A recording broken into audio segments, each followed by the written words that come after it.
Pues aquí estamos miércoles, siguiendo un poquito con la encíclica del Papa, pero tengo entendido que Radio María Perú está haciendo una catequesis diaria de 1 hora acerca de la encíclica, así que me alegro mucho. Yo quería seguir enfocando un poquito el acercamiento a la encíclica eh, con este tema teológico para mí esencial, muy importante, de Dios el otro, Dios un ser diferente a nosotros, no creación de nuestra propia mente, no sujeto a nuestros deseos o caprichos o incluso necesidades según las concebimos nosotros, sino alguien que quiso compartir su existencia con nosotros. La gran filósofa francesa judía convertida al catolicismo, en lo esencial seguramente, Simone Weil, habla de cómo Dios se autolimita al crear.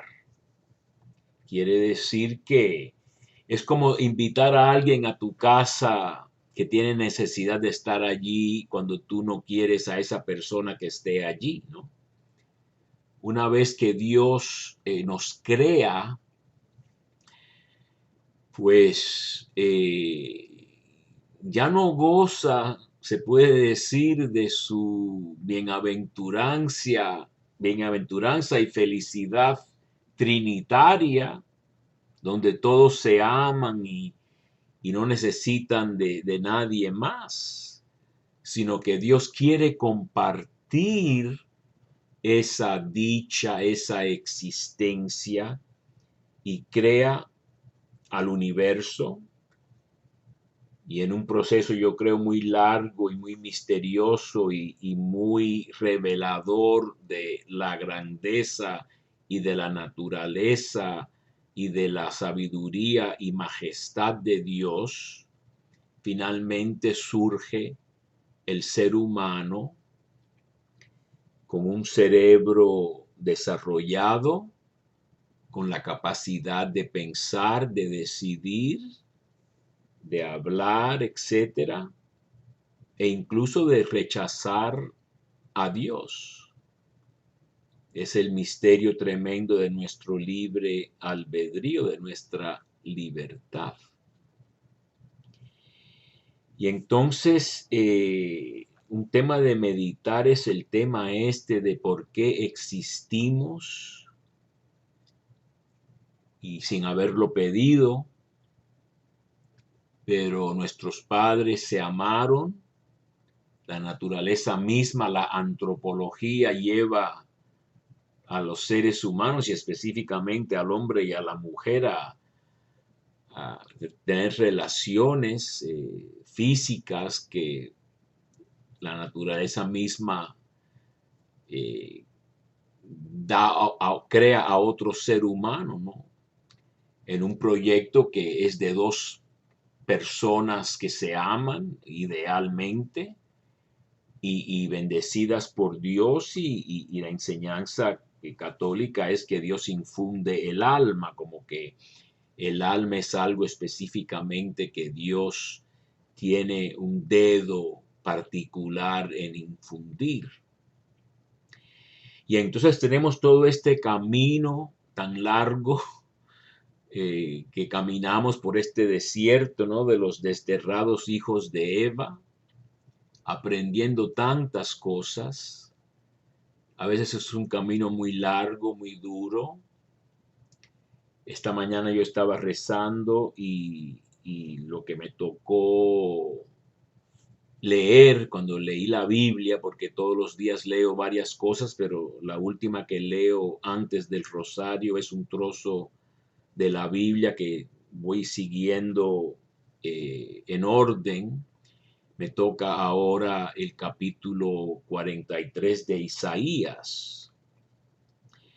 Y para situarlo de nuevo, como ya he hecho algunas veces, yo espero que haya personas que escuchen mi microespacio de teología lo suficiente como para que algunos de estos temas ya sean familiares, ¿verdad?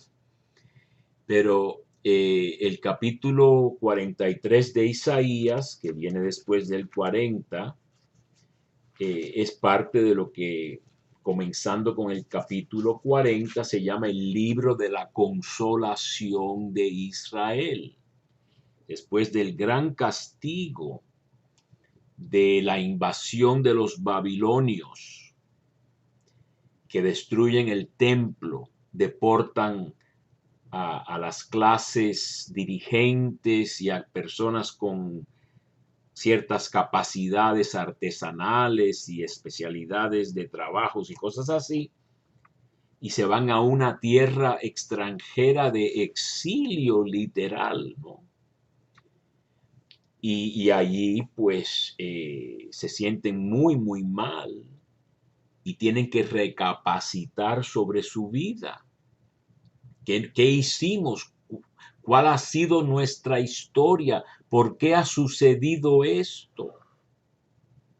¿Cómo permitió Dios que destruyeran su majestuoso templo construido por el rey Salomón, donde él se complacía en nuestros sacrificios y llevábamos una vida bonita, pero no era tan bonita? Había muchas injusticias y muchos pecados y muchos crímenes que describe Jeremías en el capítulo 7, que ya hemos dicho alguna cosa, y Jeremías acordándose de cómo Dios había destruido otro santuario muy venerable anteriormente en Silo, el santuario del profeta sacerdote Elí y sus hijos malvados.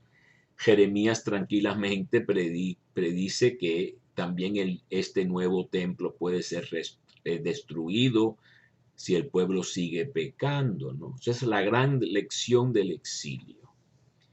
Pero una vez que en el exilio, con estos líderes, que por eso yo tantas veces he dicho que nos faltan líderes, pero yo creo que el Papa es un gran líder. Es un líder como Jesús, que no apaga la mecha humeante y quizá no hace oír en voz alta su voz en las calles, haciendo ruido y alboroto, pero sí enseña todos los miércoles, enseña los domingos en el Angelus y enseña de vez en cuando ya con varias encíclicas, la última siendo esta, Hermanos Todos, que vamos a ver algo. Pero una vez que este pueblo de Israel está en el exilio de Babilonia y con estos líderes que tiene, como es el profeta Ezequiel y como es la escuela de los deuteronomistas, que son de la escuela del profeta Jeremías, etc. También está este anónimo profeta cuyas profecías se incorporan al libro del profeta Isaías. No es el profeta Isaías original de Jerusalén un par de siglos antes, sino es un profeta anónimo que los estudiosos llaman el segundo Isaías. Y aquí él anuncia un nuevo éxodo. Así que fíjense ustedes cómo la Biblia nos presenta un éxodo de Egipto, que es tierra de exilio, donde se habían vuelto esclavos, y bajo el liderazgo de Moisés son librados de Egipto. Dios hace portentos, divide el mar Rojo, los saca al desierto y caminan por ese desierto grande y terrible, como dice Deuteronomio 8, del capítulo que cita Jesús cuando él mismo está en el desierto siendo tentado y dice que no solo de pan vive el hombre, sino que el hombre vive de todo lo que sale de la boca de Dios. Y después en la misma vida de Jesús, en la transfiguración, flanqueado del profeta, bueno, del Moisés, que también es profeta, y del profeta Elías, lo que están hablando según Lucas capítulo 9, verso 31 es del éxodo de Jesús.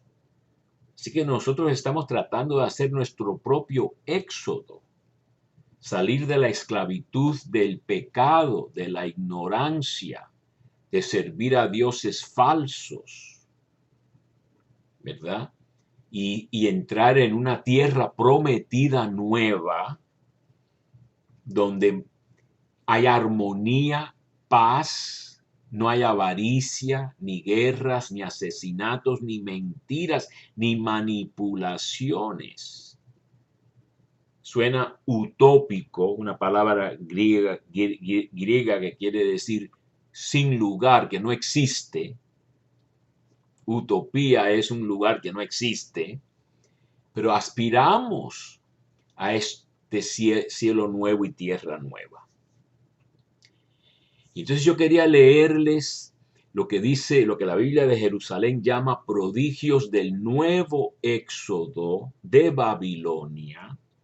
Estamos hablando de unos 540 años antes de Cristo, en tiempos de este profeta llamado el segundo Isaías. Y dice así dice Yahvé, que trazó camino en el mar y vereda en aguas impetuosas. Eso evoca el primer éxodo de Egipto. El que hizo salir carros y caballos a una